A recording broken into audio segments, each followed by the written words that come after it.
Kannada actor Kichcha Sudeep ने हिंदी भाषा पर बयान दिया था कि हिंदी अब राष्ट्रभाषा नहीं रही और बॉलीवुड पैन इंडिया फिल्में बना रहा है। इसके बाद एक्टर अजय देवगन ने किच्चा सुदीप के बयान पर पलटवार करते हुए कहा था कि हिंदी राष्ट्रभाषा थी, है और रहेगी। उत्तर और दक्षिण भारत के फिल्म अभिनेताओं में हिंदी के दर्जे पर शुरू हुए इस ट्वीट विवाद ने एक बार फिर उत्तर और दक्षिण के बीच भाषा की बहस को खड़ा कर दिया है। अब इस विवाद में कर्नाटक के पूर्व मुख्यमंत्री SD कुमारस्वामी भी उतर आए हैं। कुमारस्वामी ने ट्वीट कर अजय देवगन के व्यवहार को हास्यास्पद बताया है। उन्होंने अजय को उनकी पहली फिल्म की भी याद दिलाई है। उनके साथ कर्नाटक में नेता प्रतिपक्ष सिद्धरमैया ने भी अजय के बयान का जवाब दिया है।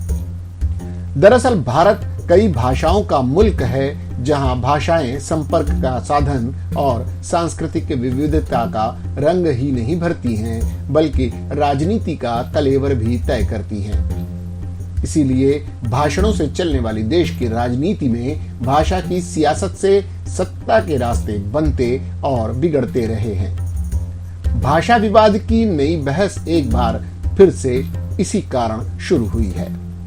यह बहस भी कोई नई नहीं है कि भारत में सबसे ज्यादा बोली जाने वाली हिंदी को राष्ट्रभाषा का दर्जा दिया जाए या राजभाषा ही रहने दिया जाए, क्योंकि इस संविधान की 8वीं अनुसूची में आधिकारिक कामकाज की भाषा के तौर पर हिंदी समेत कुल 22 भारतीय भाषाएं हैं। जहां तक सरकार का सवाल है तो गृह मंत्रालय कई RTI जवाबों में यह साफ करता आया है कि हिंदी राजभाषा है, लेकिन राष्ट्रभाषा नहीं है।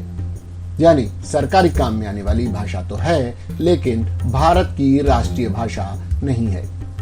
इतना ही नहीं, बीते एक दशक के दौरान कई बार भारत सरकार का गृह मंत्रालय और उसके तहत काम करने वाला राजभाषा विभाग यह साफ कर चुका है कि हिंदी को राष्ट्रभाषा बनाने के कोई प्रावधान संविधान में उपलब्ध नहीं है। हालांकि यह भी सच है कि 32 लाख वर्ग किलोमीटर में फैले भारत में सबसे ज्यादा बोली जाने वाली भाषा हिंदी ही है। लिहाजा सरकार पर हिंदी को अधिक प्रोत्साहन देने और संरक्षण देने के आरोप लगते रहे हैं। याद कीजिए, फरवरी 2022 के 27 तारीख को मन की बात कार्यक्रम में मातृभाषा की अहमियत का उल्लेख करते हुए PM मोदी ने भी कहा था कि जैसे हम अपनी माँ को नहीं छोड़ सकते, उसी तरह अपनी मातृभाषा को भी नहीं छोड़ सकते। बीते दिनों गृह मंत्री अमित शाह के उस बयान पर भी विवाद खड़ा हुआ था, जिसमें हिंदी में भाषणों का आग्रह किया गया था। जाहिर है, भारतीय जनता पार्टी उत्तर और हिंदी भाषी राज्यों के मैदान को खाली नहीं छोड़ना चाहती थी।